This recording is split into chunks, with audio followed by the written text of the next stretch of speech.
মহিলাদের আর্থিকভাবে স্বনির্ভর করতে এনটিপিসির উদ্যোগে দক্ষিণ দিনাজপুরে শুরু হল বিশেষ সেলাই প্রশিক্ষণ প্রকল্প। বৃহস্পতিবার বালুরঘাটে কেন্দ্রীয় শিক্ষা প্রতিমন্ত্রী ড সুকান্ত মজুমদার এই কর্মসূচির সূচনা করেন। প্রকল্পের আওতায় ৫০০ মহিলাকে সেলাই প্রশিক্ষণ দেওয়ার পাশাপাশি পর্যায়ক্রমে তাদের হাতে সেলাই মেশিন তুলে দেওয়া হবে। ইতিমধ্যেই প্রথম পর্যায়ে উপভোক্তাদের মধ্যে মেশিন বিতরণ শুরু হয়েছে। এনটিপিসি জানিয়েছে, মহিলাদের স্বনির্ভর করে তোলাই এই উদ্যোগের মূল লক্ষ্য। প্রশিক্ষণপ্রাপ্ত মহিলারাও আশা প্রকাশ করেছেন, এই উদ্যোগ তাদের নিজস্ব আয়ের পথ তৈরি করবে এবং পরিবারের আর্থিক সুরাহায় গুরুত্বপূর্ণ ভূমিকা নেবে। আসলে এটা আমাদের এনটিপিসি লিমিটেডের সিএসআর ফান্ডে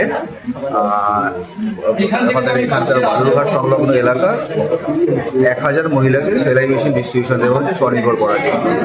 তো এটা গতকাল থেকে শুরু হয়েছে। আমাদের মাননীয় শিক্ষা প্রতিমন্ত্রী ডক্টর সুকান্ত মজুমদার গতকাল এসেছিলেন। তো উনি এখানে বক্তব্য রেখেছিলেন। আমাদের একটা ছোটখাটো অনুষ্ঠান হয়েছিল, যেখান থেকে আমাদের এই প্রোগ্রামটার উদ্বোধন হয়েছিল। তো ওটারই কন্টিনিউশন এখানে চলছে।